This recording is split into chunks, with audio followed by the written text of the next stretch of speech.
Доброго времени суток.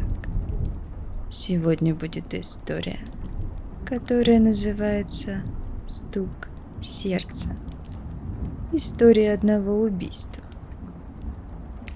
Я проснулась от настойчивого стука в дверь моей квартиры. С трудом разлепила глаза, оттолкнулась от облеванного пола и с трудом встала на непослушные ноги. Шатающейся походкой, держась за стену грязными руками, я пошла к выходу. Негнущимися пальцами открыла дверной глазок и выглянула в коридор подъезда. Там никого не было, поэтому я пересохшим ртом прохрипела единственное слово: «Кто?». Мне никто не ответил, и я не спешила открывать. Балуется, наверное, кто-то. Шатаясь, я вернулась в комнату с отвращением, посмотрев на творящийся беспорядок. Трясущаяся рука вытерла черный подбородок, прошлась по запутавшимся волосам, глаза зацепились за оставленную на столе предсмертную записку. «Все, хватит этого дерьма», — сказала я себе, наигралась и хватит. С трудом дойдя до дивана, я рухнула на него. Рука меня не слушалась, поэтому я даже не могла взять телефон, который был прямо передо мной. Пин-код набрать стало целым испытанием, но мне удалось это сделать с 4-й попытки. Если бы я ошиблась на 5-й раз, телефон заблокировался бы на целый час. Мне нужно было набрать 3-значный номер, но память тоже отказывалась меня слушаться. Я никак не могла вспомнить номер скорой. Тело покачнулось против воли, и телефон выпал из рук и исчез под диваном. Сука. Мое отчаяние перебил стук в дверь. С трудом повернув трясущуюся голову, я попыталась встать. Удалось попытки 3-й или 4-й. Вся на тех же непослушных ногах я вернулась в прихожую и решила попросить помощи, но у того, кто пришел ко мне незваным гостем. Так как пальцы мои до сих пор не гнулись, я с великим трудом зажала воткнутый в замок ключ 2 руками и повернула. Звук открываемого замка показался мне музыкой ангелов. Я бы заплакала, но слезы тоже отказывались меня слушать. Дверь отворилась, но там было пусто. Ноги не выдержали, и я выпала в коридор. Стояла тишина. Попытка снова встать ничего не дала.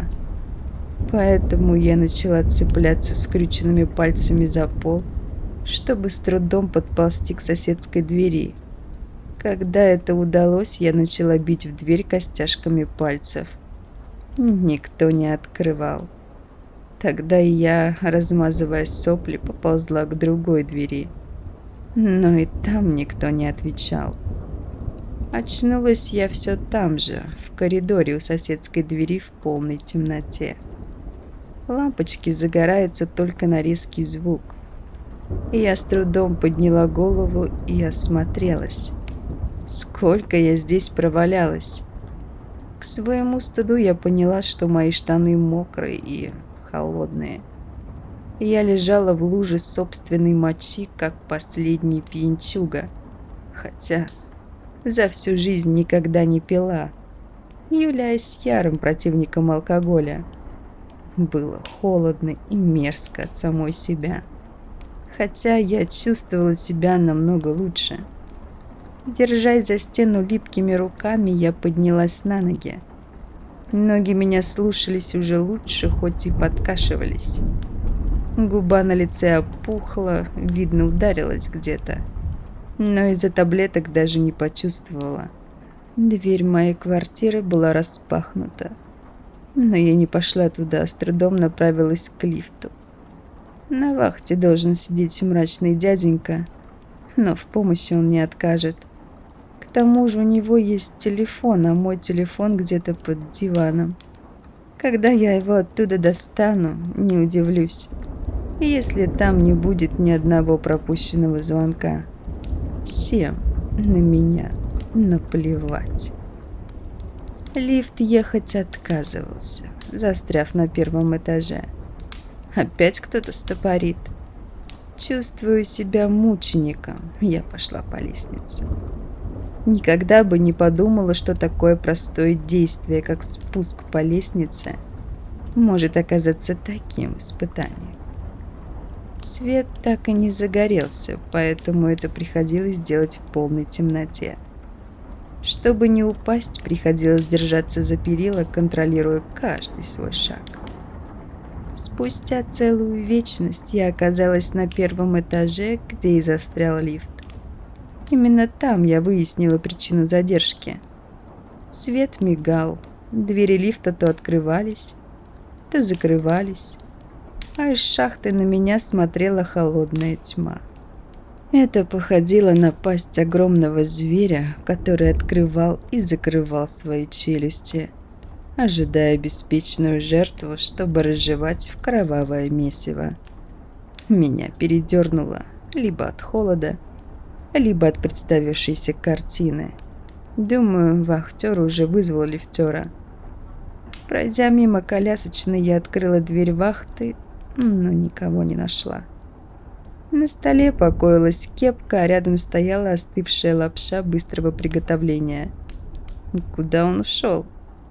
Сколько я помню, он всегда сидит на месте, даже глубокой ночью, бдительно следя за камерами. От очередной неудачи я чуть не потеряла равновесие. Меня спасла ручка двери, за которую я зацепилась.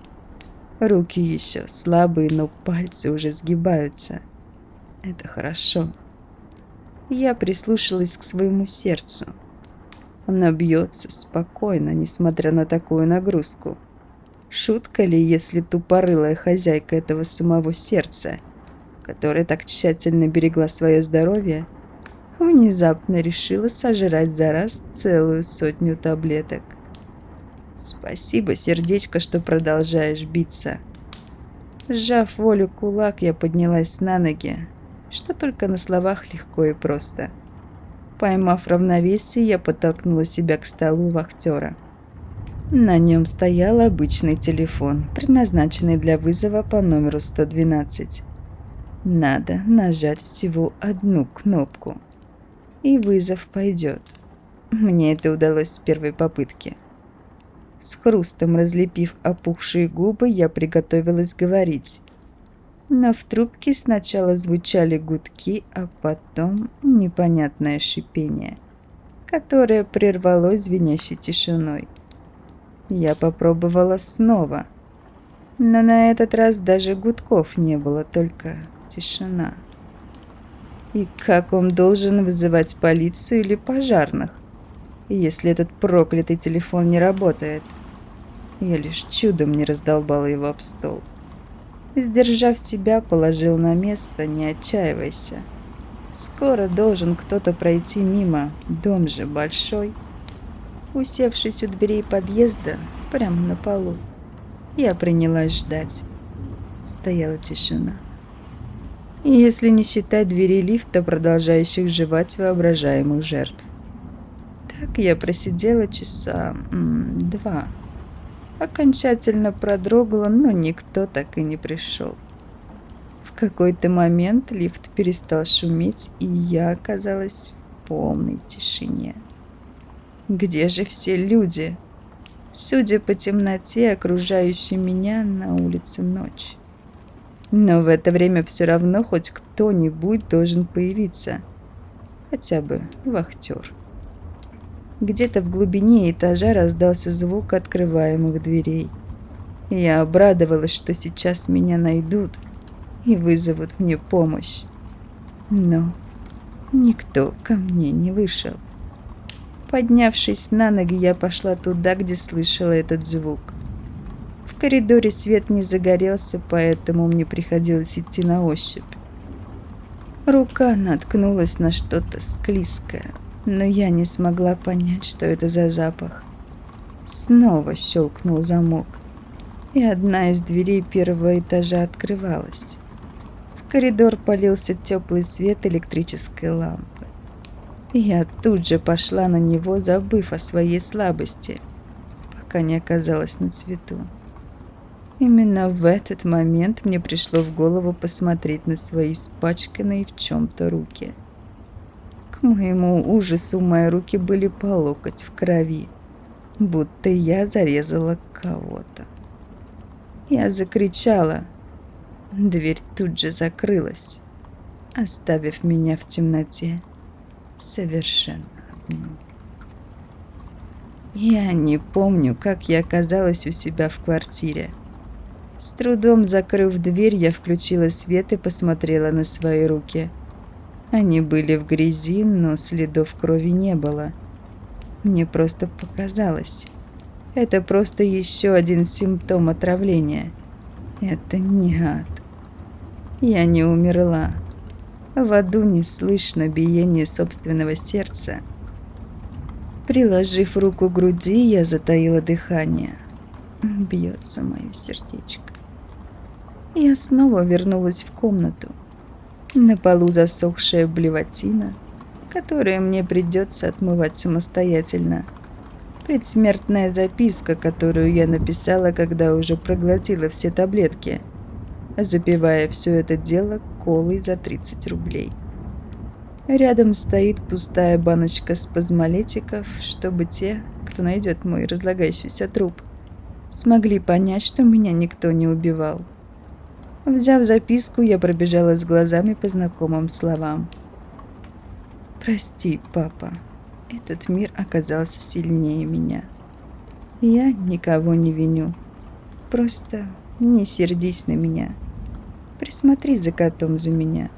Не забывай поливать мандарин. М».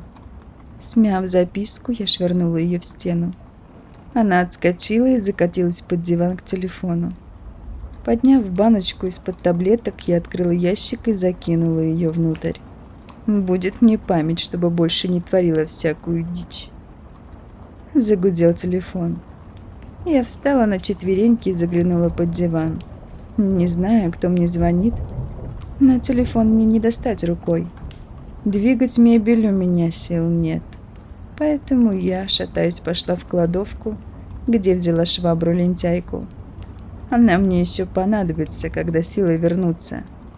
С ее помощью я достала и телефон, и скомканную записку. В последний миг я успела увидеть, что мне звонит папа. Я непослушными руками взяла трубку. «Папа, привет. Что-то случилось?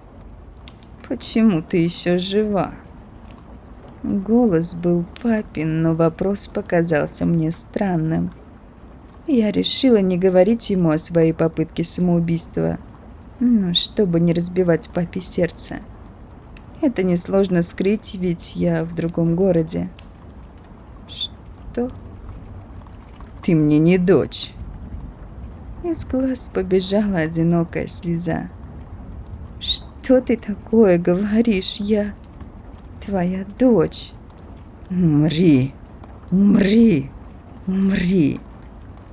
Я бросила трубку. Телефон мигнул и потух. Я попыталась включить его вновь, но не получилось.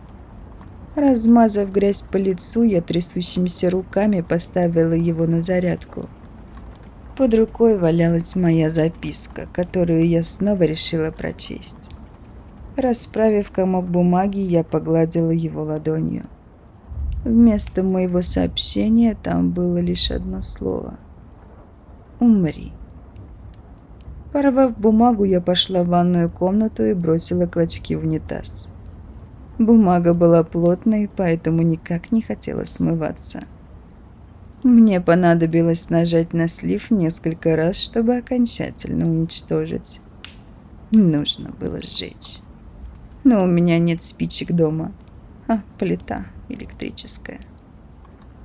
В ванной я отмокала часа 2, пока вода полностью не остыла. Все свои вещи я закинула в стиральную машинку. Мне еще предстояла уборка. Но я не старалась об этом думать. Я смотрела в потолок ванной, слушая биение сердца. Хоть вода и горячая, его ритм спокойный. Даже слишком. Надо завтра же утром прийти в поликлинику, чтобы у меня взяли анализ крови и сделали снимок грудной клетки. Я чувствую себя хорошо, но не могло же обойтись без последствий. Мой спокойный ход мыслей прервал стук в дверь. Ванная была рядом с прихожей, поэтому слышно хорошо. Тяжело вздохнув, я еще раз нырнула в воду с головой, а потом вылезла из ванны и укуталась в полотенце. Может, это кто-то из соседей? Выглянув в глазок, я никого не увидела. «Кто там?» В ответ раздался очередной стук в дверь. «Да кто там долбится?» Рука легла на замок, но открывать я не спешила. Кто бы там ни стучал, он не отвечает, значит, ничего хорошего ждать не стоит. Стук продолжался, пугая меня. Я смахнула с лица воду, набежавшую с волос, и еще раз посмотрела в глазок. Лучше бы я этого не делала. Свет снаружи загорелся, и тогда я увидела, что перед дверью стоит я. Существо очень походило на меня, хотя выглядело просто ужасно. Лицо перекошено, а из рта, носа и глаз бежала черная жидкость, капая на грудь с подбородка. Волосы скатанные, грязные, одежда мокрая и грязная, со следами крови. Она, будто поняв, что я его вижу, еще раз стукнула в дверь, а потом подняла глазку руки. В окровавленных руках она сжимала баночку таблеток, отозвавшуюся знакомым звоном. Точно такие же таблетки я и выпила в количестве 100 штук. «Открывай, убийца. Пора пить таблетки», — крикнуло существо. Я отпрянула от двери, прижав руки к рту, но тут же закричала от ужаса. Мои руки были в крови, а с волос капала красная вода. Все полотенце, когда-то белое, было бордовое и липкое. Сбросив его на пол, я уставилась на собственные ладони, а в дверь продолжали стучаться сотни рук.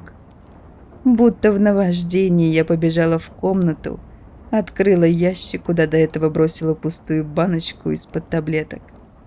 Но нашла там этих баночек полный ящик. От ужаса я захлопнула его, прижавшись всем телом, будто боялась, что таблетки посыпятся оттуда нескончаемым потоком. Меня трясло. А стук в дверь все продолжался, пока внезапно не затих. В полной тишине и полностью голой я слушала, как существо с той стороны проводит по двери ладонью, а потом тихо шепчет «Умри» и затихает. Я просидела так, пока полностью не окоченела. Придя в себя, я открыла ящик, обнаружив там только одну пустую баночку. А в прихожей лежало белое и мокрое полотенце. За дверью никого не было. Я уже была подумала, что это мне показалось, и вернулась в ванную. Вода оказалась полностью красной. Телефон так и не включился, а рассвет за окном так и не наступил. Я смотрела на настенные часы, заламывая руки. Они показывали каждый раз разное время. Все казалось бесконечно долгим и липким, будто весь воздух пропитался запахом крови. Со стен бежала черная вода, похожая на мою блевотину, засохшую на полу, будто я так и не проснулась от кошмара. Успокаивало лишь биение сердца, к которому прибавился какой-то смутный знакомый писк. Я никак не могла понять, откуда этот писк идет, но он немного раздражал. Я зажала руками уши, но писк никуда не пропадал. Выглянув в окно, я видела лишь тьму, а где-то там ощущала сотни глаз. Снова раздался стук в дверь, сливаясь с ритмом биения моего сердца. Пора принимать таблетки, пицца. Раздалось будто над ухом. Я тряхнула головой, но наваждение не пропало. Было ощущение, будто кто-то стоит за моей спиной и трясет баночкой с таблетками.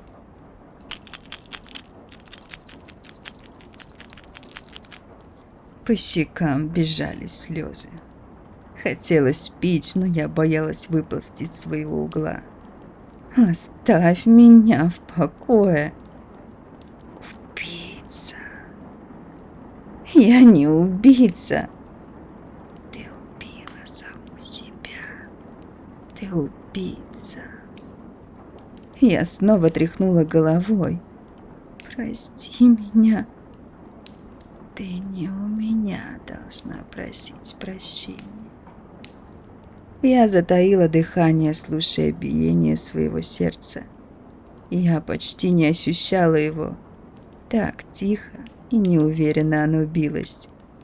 Прижав руки к груди, я разрыдалась. «Прости меня, прости, я прошу у себя прощения, но я хочу жить». «Уже лучше, но заслуживаешь ли ты прощения?» «Кто ты?» Бесплотный голос не ответил, продолжая трясти таблетками над ухом. Под дверью гуляли тени, царапая пол, будто пытаясь до меня дотянуться. И я прощаю себя. Да, я сделала большую глупость, но благодаря ей я увидела, насколько необдуманный был мой поступок. Только увидев мерзкий лик смерти, осознаешь всю хрупкость жизни. Я хочу жить. «Молодец. Открой глазки», — раздался в ответ незнакомый мужской голос. Я послушно открыла глаза и чуть не ослепла от яркого света. Во рту у меня торчала трубка. К рукам присоединены провода кардиографа, а из шеи тянулась трубочка-капельница. Так вот, что пищало над ухом. Это ритм моего сердца, о котором сообщает техника.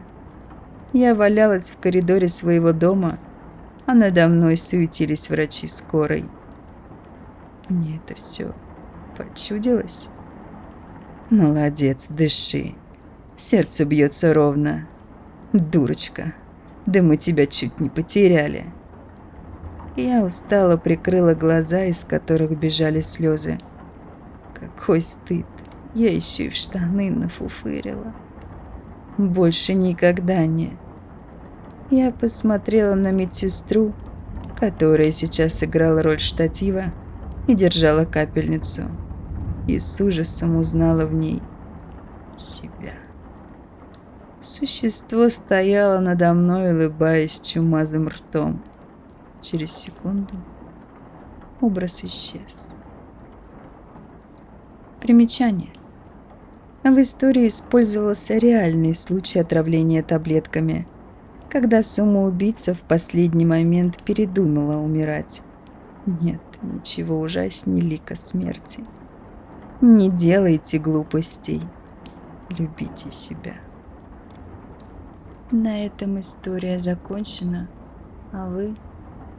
Пишите в комментариях, что думаете вы по этому поводу. Ну а вам приятного вечера.